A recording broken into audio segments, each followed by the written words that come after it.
Bonjour à tous, bien-aimés, je vous invite à une lecture dans Galates chapitre 6, et je vais lire à partir du verset 1, toujours dans la version en français courant.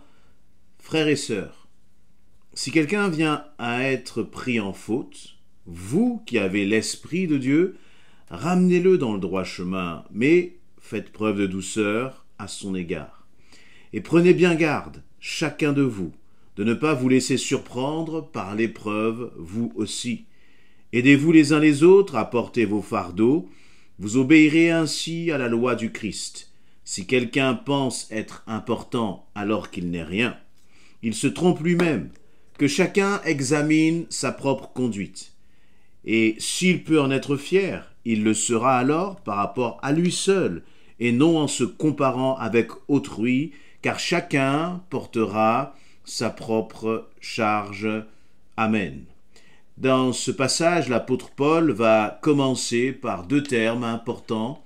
Il va parler de frères et sœurs. Frères et sœurs.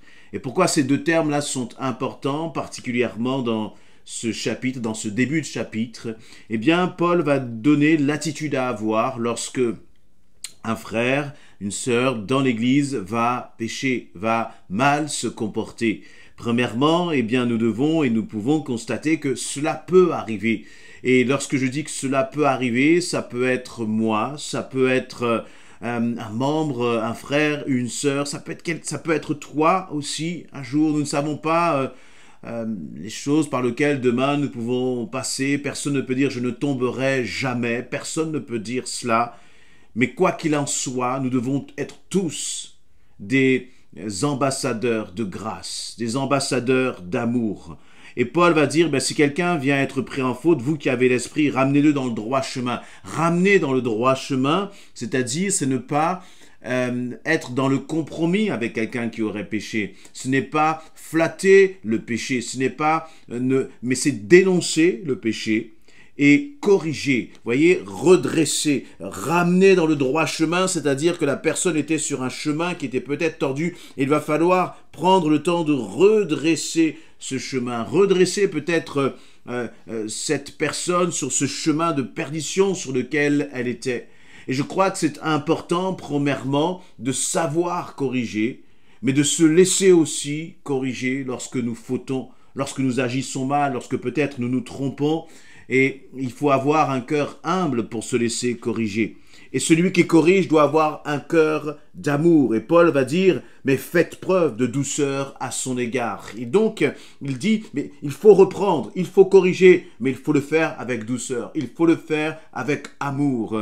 Et c'est comme ça que nous devons considérer la façon de reprendre les frères et les sœurs dans l'Église.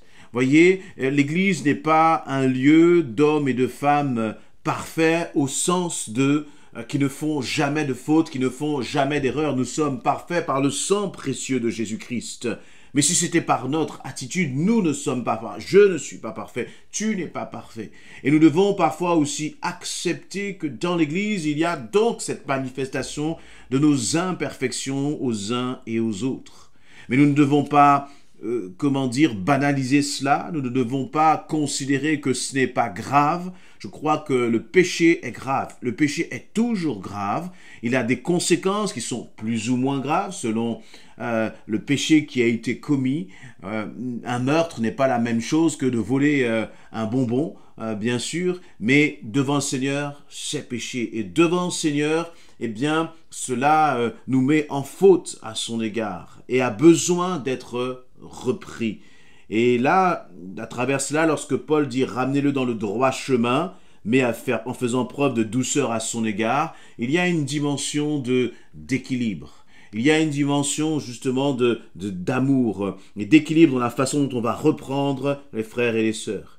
Et ensuite, Paul va continuer en disant « et prenez bien garde, chacun de ne pas vous laisser surprendre par l'épreuve, vous aussi. » Voyez, et donc, si nous sommes équilibrés, si nous sommes aimants et bienveillants, lorsqu'on va reprendre un frère ou une sœur, lorsque tu vas voir qu'un frère est en train de pécher, tu vas aller le voir pour lui parler, pour le mettre en garde, mais en même temps lui parler avec amour. Le Seigneur te dit, eh bien, à chaque fois que tu vas le faire, n'oublie pas que toi aussi, demain, tu peux te retrouver dans une situation où peut-être tu serais tenté de pécher.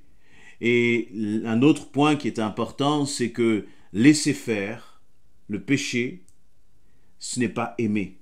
Aimer, c'est corriger. Aimer, c'est reprendre et le faire avec douceur. Ne rien faire, c'est de l'indifférence et ce n'est pas de l'amour. Ce n'est pas de l'amour. Et donc, il faut le faire toujours, je disais, en n'oubliant pas que demain cela peut être nous. Jamais le reprendre un frère ou une sœur comme étant, comme si nous étions supérieurs à lui. Donc Paul va dire, aidez-vous les uns les autres, apportez vos fardeaux. Le frère ou la sœur qui est en train de pécher, il a un fardeau qu'il est en train de porter. Et s'il a un désir de repentance, s'il a un désir vraiment de changer, de changer de direction, alors nous devons l'aider dans ce sens. Et je crois que c'est la gloire de l'Église d'aider les frères et les sœurs qui passent par des moments de faiblesse.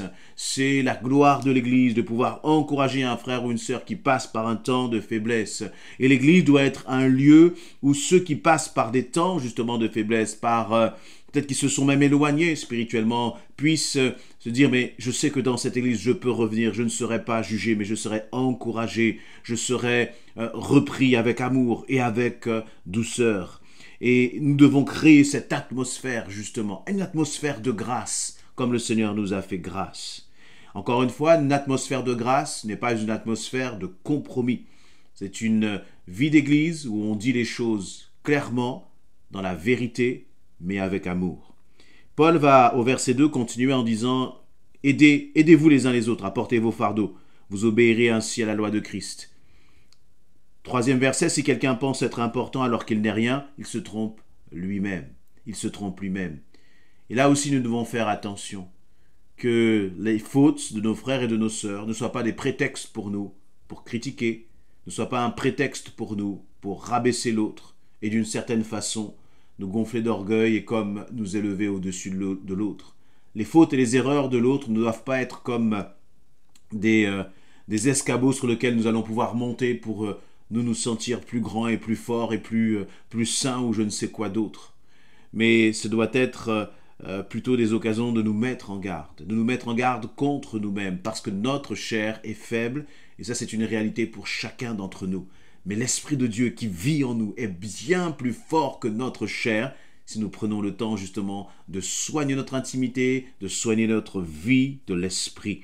Et Paul je vais terminer sur ce dernier verset, que chacun examine sa propre conduite. S'il peut en être fier, il le sera alors par rapport à lui seul et non en se comparant avec autrui. Et j'aime ce dernier verset qui nous dit, eh bien, examine ta propre conduite. Et si tu peux en être fier, tu le seras par rapport à toi seul et non pas par rapport aux autres.